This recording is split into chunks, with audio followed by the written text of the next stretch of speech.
Well, this is the third part of the two-part series about trust and divorce.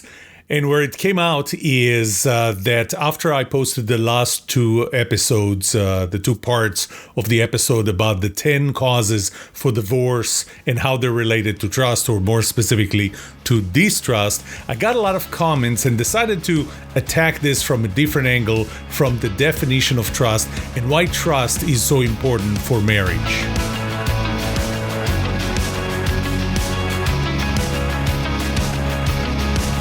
Welcome to The Trust Show. I'm Yoram Solomon, your host, the author of the Book of Trust, and facilitator of the Trust Habits Workshop. My mission is simple. I want to help you form habits that build your trustworthiness, because the answer to this question will have the biggest impact on your personal and professional success or failure. Can I trust you?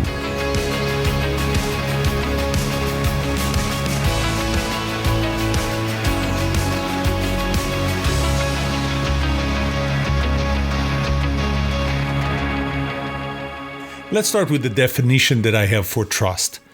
To me, trust is the level to which you are willing to accept the possibility of negative consequences from giving control over something you have to someone or something else, expecting them to minimize the possibility of negative consequences. And I think that the best way to describe it is to actually, or explain it, is to actually start by asking, why do we trust? Why do we trust? And we all heard the phrase, there's no risk, no reward, or no reward, no risk. Well, actually, it's no risk, no reward.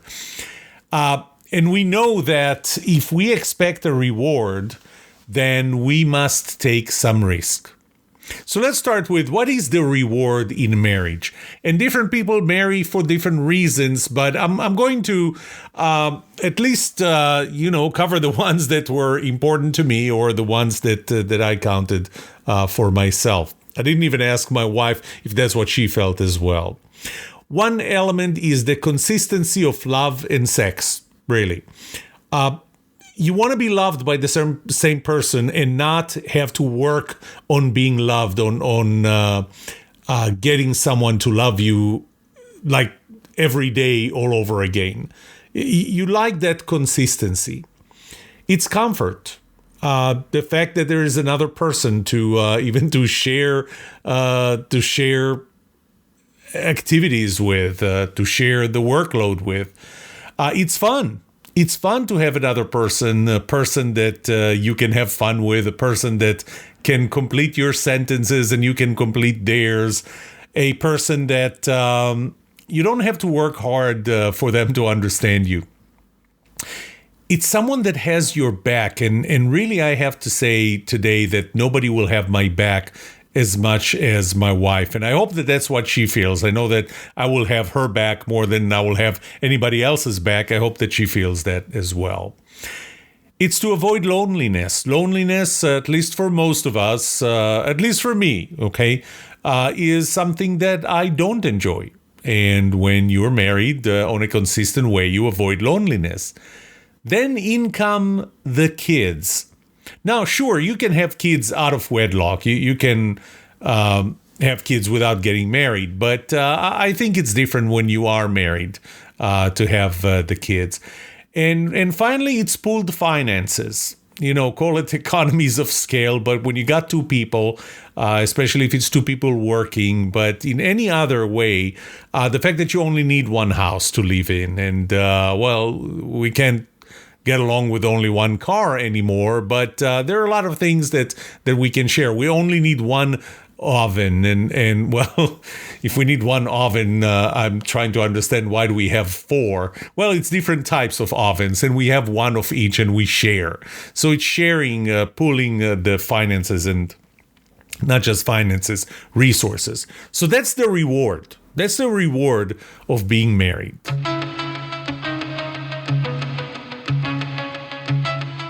Let's go to what are the risks in being married.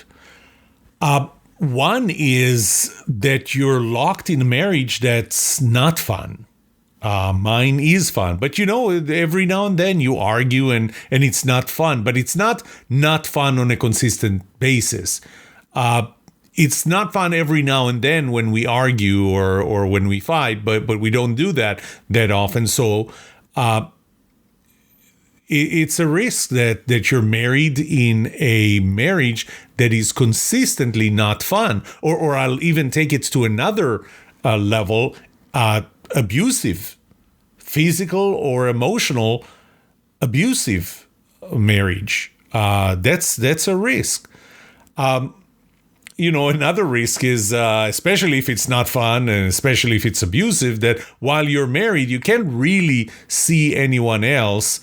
And if you do, that might be a reason why you would lose a significant amount of your resources, because you're the one who cheated. You're the one that had an extramarital affair, and that's the cause of the divorce. So you can see anyone else. And if you're not having fun with the person that you're with, then that's a problem. There's not going to be a lot of fun. It's the cost of the divorce. Because the longer you're married, now you have kids, and there is custody of the kids, maybe even just custody of pets. The financial cost of the separation, and over time, you accumulate more and more and more, and so there's more to lose. And what do you do if you both care about something, and that thing has to be given to only one, and it's not you? It really does depend on who you are, based on trust law number 4. Trust is asymmetrical. Maybe one person here can benefit more or lose or risk more by the separation, by the divorce, than the other one. So there are different levels of risk. Risk is, or trust is personal and relative. And trust really relates not necessarily to the risk, not directly to the risk, but more to the fear of that risk. Some people would say, you know what, that doesn't bother me that much. Take finances, for example. When Bill Gates divorced his wife Melinda, he had $60-70 billion. He's going to lose half of it. Who cares? You're still left with 20-30 billion that you don't know how to spend. Same would apply to Jeff Bezos when he divorced from his wife. Some people don't care, but if you're really struggling financially, that risk represents itself as a higher level of fear to you.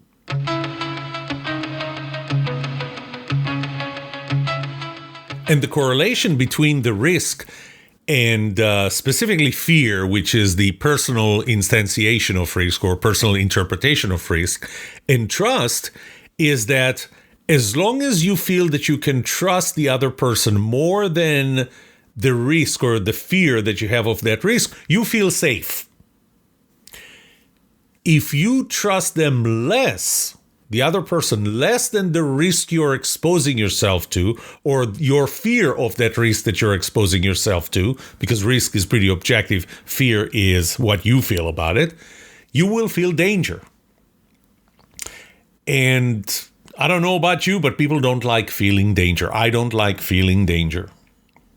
So I will want to feel that I can trust someone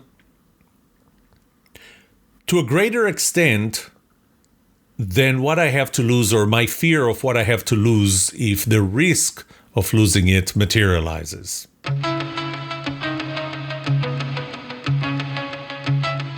The risk is low when you get married. And why? Because typically you don't have kids. And again, I'm talking about kind of a general scenario, but you want to apply this to your own scenario, because some people get married and bring kids from previous marriages. They may bring much more significant finances, so the risk for them is much higher.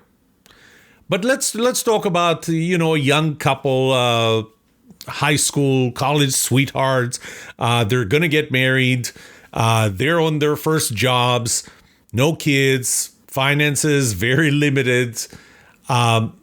They can find another spouse at that point.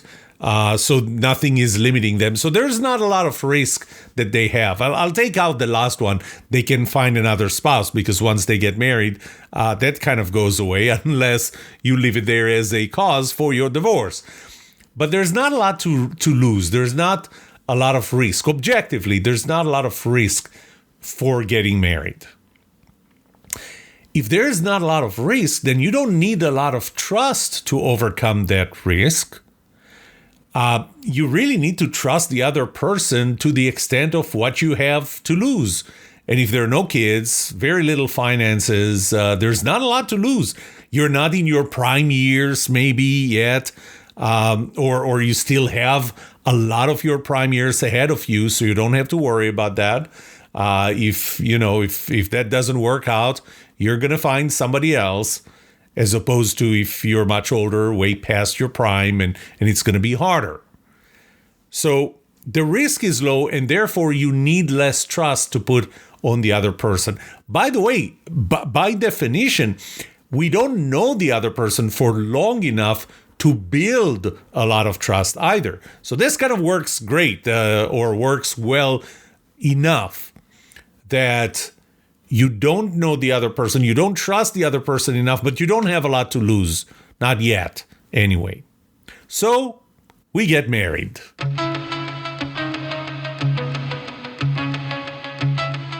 And as we're married, the risk starts to increase.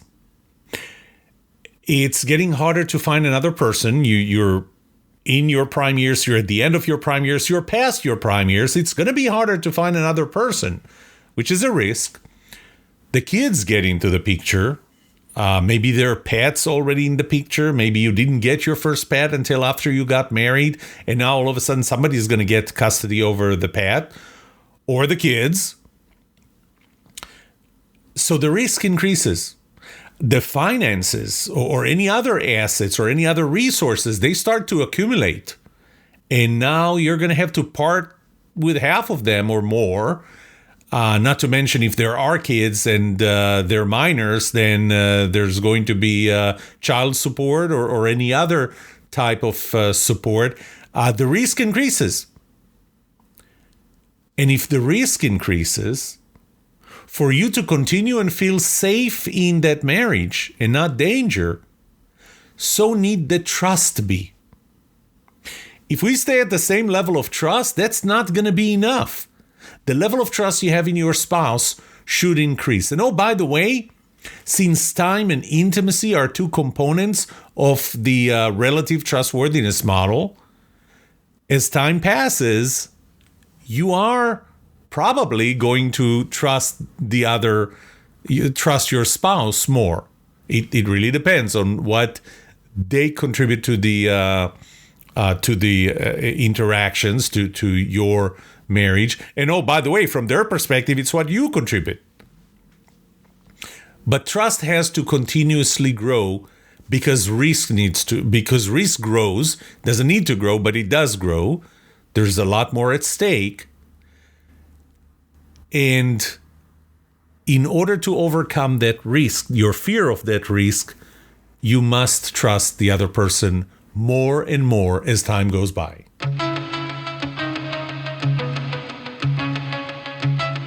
As long as trust increases at least at the same rate as the risk or your fear from the risk is, you feel safe. It's above the line, you feel safe, you still trust them more than the risk of that marriage going south. Now, if it increases faster, if the level of trust you have in your spouse and the level of trust that they have in you, because you have to look at it from two different perspectives. You may be fine with the marriage, but your spouse may not, because the trust they have in you is not growing as fast as the risk that they're perceiving or their fear of the risk. In which case, they may feel danger while you feel safe. Remember, trust law number 4, trust is asymmetrical, so is marriage. It's asymmetrical. But what happens if trust increases slower than the risk? So let's say that you started, the level of trust you had in the other person, or the level of trust the other person had in you, was twice as much as the risk or the fear of the risk that the other person, that person has felt. It was twice as much. But the level of risk keeps increasing 10% every year. Generally, I would say that in 4 to 5 years, the level of trust would intersect, cross that line of level of risk, and it will cross it in a very bad direction, because now you're going to start feeling danger, not safe anymore. That's when you divorce. And once again, it may happen to one of you, not both of you, and one of you is just going to feel that they don't trust the other enough to compensate for the fear they have of the risk that they are feeling in this marriage. And they're the ones that are going to want to divorce. They're the ones that feel the danger. By the way, even if your trust, the level of trust continuously increase, but not as fast as the level of risk, at some point they're going to meet. So if, let's say, again, the level of trust that I had in you, and I'm doing this math right now off the top of my head, so hopefully I'm not misleading you. But let's say that we started with, I trust you twice as much as I fear the risk. The level of risk increases 10% every year. The level of trust increases 5% every year. Then it's probably going to take about, 10 years or so for those two lines to cross. And that would be the point of divorce. So you can see, if there was a way to measure the level of perceived risk and a way to measure the level of perceived trust, that experienced trust that you have in the other person and your spouse in you, we can actually project when the divorce will take place. By the way, I had an argument with someone over the statistic that I used in the previous 2 episodes when I talked about 50% of marriages dissolve. And he claimed that number is a myth and not true. This is coming from the American Psychological Association that states, and I'm reading it verbatim from their website, more than 20% of first marriages end in divorce within 5 years, 20% in 5 years, and 48% of marriages dissolve by the 20-year mark. And that's based on data, statistics from the National Survey of Family Growth. And by the way, that's based on 2006 to 2010 data. 2011 through 2015 show this number going from 48% to 53%. So just a data point. But up until now, I referred to the chart, the line that represents trust, as a straight line. It doesn't necessarily act as a straight line, especially when there is a betrayal. When there is a betrayal, there might have been, up until that point, there might have been a straight line that grows at least as fast as the risk does. But then when there is a betrayal, that line just drops. And remember that bad is much stronger than good. That line really, really drops. And it could be a single act of betrayal that would cause this line to drop down and cross the risk line. And that's the point where we feel that we're in danger in that relationship rather than safe. And that would be another reason to divorce.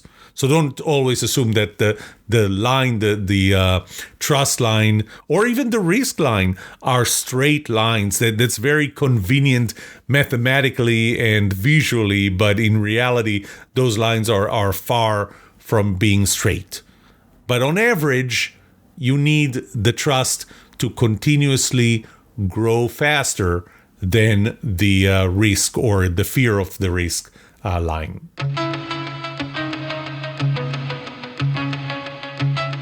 This episode, or the set of 3 episodes, 3 parts, would not be complete if I didn't tell you what makes us trust the other person in a marriage, using the relative trustworthiness model.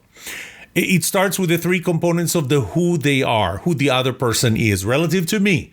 It has to be relative to me because trust is relative and trust is personal. That's the 3rd law of trust. By the way, everything that I describe here applies on the other direction when the other person needs to determine how to trust me or you. So the who they are, made of 3 components. Competence, again, relative to me. Competence, maybe it's competence in bringing in income. Maybe it's competence in taking care of the house, in paying the bill and keeping track of the bill. Anything that's competence, and that is a component of trust in a marriage. Personality compatibility. That's a big one. That's the biggest one. And the biggest part of personality compatibility is shared values, which I found in one of my surveys to have an 86% correlation with trust. I trust you if there is an 86% correlation of how much I trust you by how much I feel that we have shared values. That's a very big one. But personality compatibility, we don't have to be identical. We don't have to be the same. Sometimes we're just complementary. Sometimes the issues are just, we're not complementary. We're not the same. We're opposite. It's just not that important. I know a lot of, I'll call them cross-party marriages where one spouse is a Republican, the other is a Democrat, and they get along just fine because that doesn't play a very significant part of their determination of personality compatibility. So personality compatibility is a big one. Symmetry. And I would say symmetry plays in many ways, but part of it is in the symmetry of contribution and symmetry of consumption. So what we bring into the marriage, what we take out. And it's not just financial. It's in general, what we bring in, what we take out.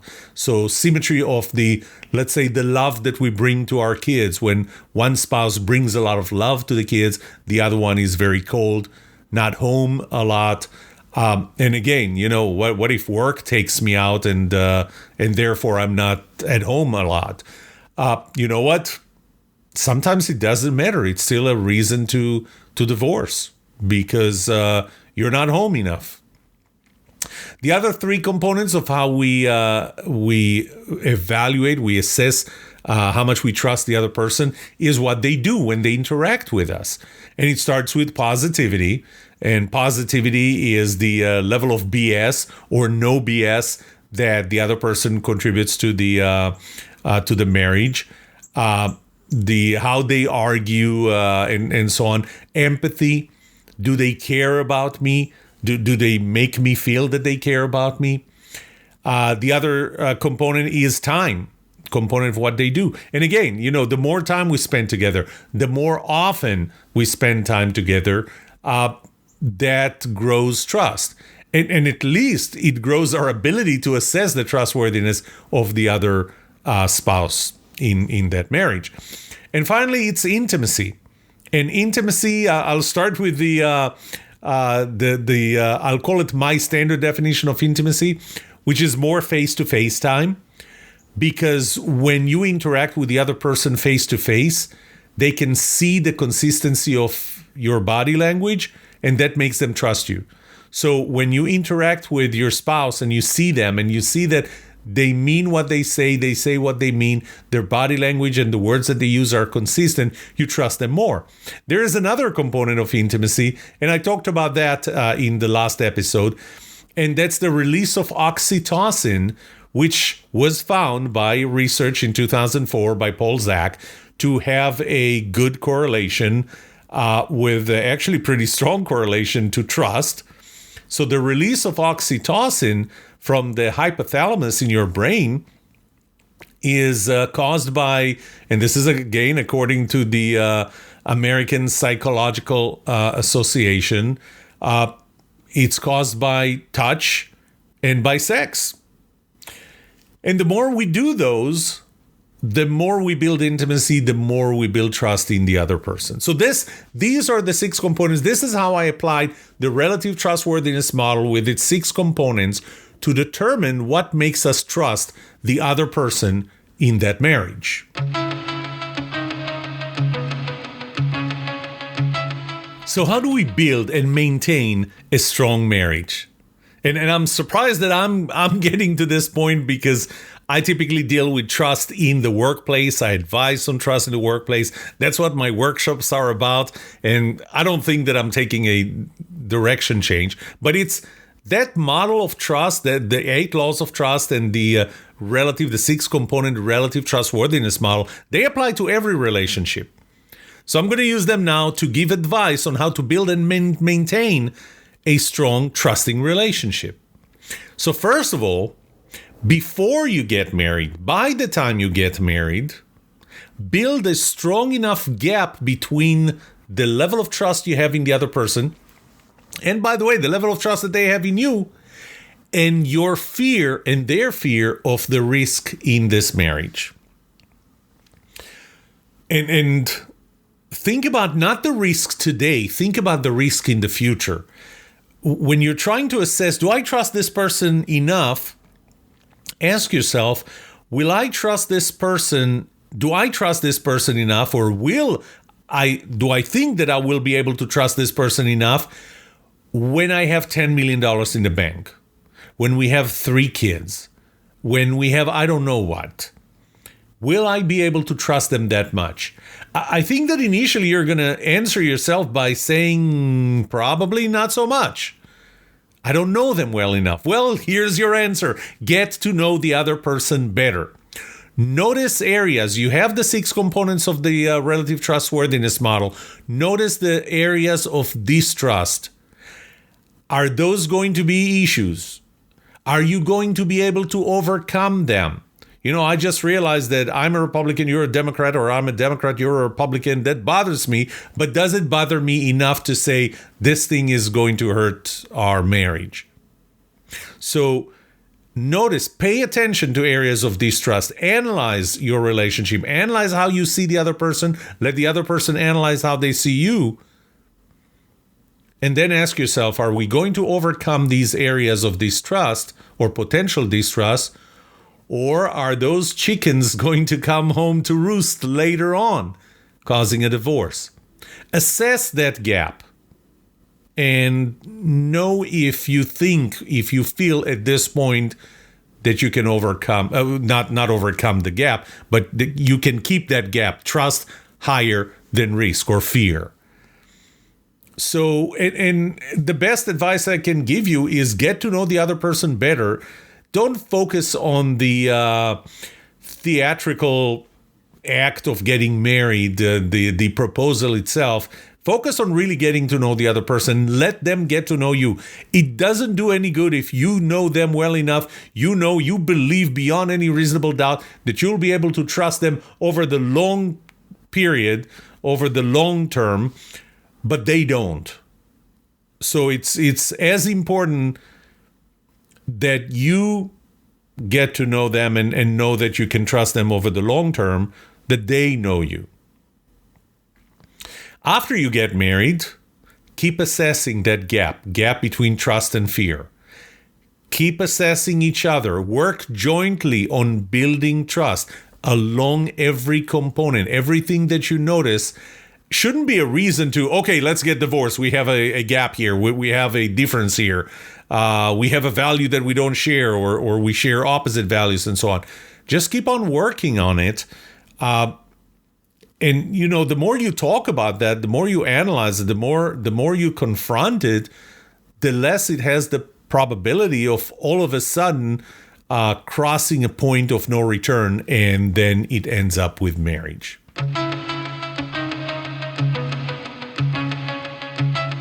So as I said, I am not a marriage counselor. My experience with marriage is limited to one marriage that I'm part of. A friend of mine asked me about my ex-wife, and I had to correct him and tell him that I'm still married to my first ex-wife, which means we got married I don't remember how old I was anymore, but it was almost 30 years ago. And we're still married, and we have a very strong marriage. And I believe that the level of trust, at least the trust that I experience, that I feel in my wife, grows faster than the level of risk that I feel that we're taking in this marriage. And that's the experience that I have. Plus, hearing about others, but not knowing enough. I think the advice I'm giving here is really not advice. It's really just analysis. It's applying the relative trustworthiness model and the 8 laws of trust, applying it to this kind of relationship, because that model applies, and those 8 laws apply to every relationship, including this one. This was fun. I hope it was fun for you. I hope it made you think.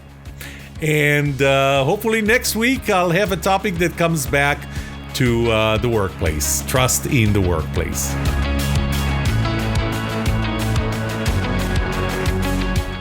What would you like to know about trust and trustworthiness? Let me know and I'll answer it in a future episode. I would love to hear from you. Email me at yoram@thetrustshow.com. If you like this episode, subscribe to the show so you will automatically get notified when I release a new episode. Rate it. Write a review for this podcast, because those ratings help not only you, but also others looking for podcasts just like this. If you're looking for more resources to learn about how to build trust, be trusted, or know who to trust, look up my workshops, online courses, books, or go to my website, trusthabits.com. And remember that the answer to these 2 questions will have the biggest impact on your personal and professional success or failure. Can I trust you, and can you trust me? Thank you for listening or watching The Trust Show.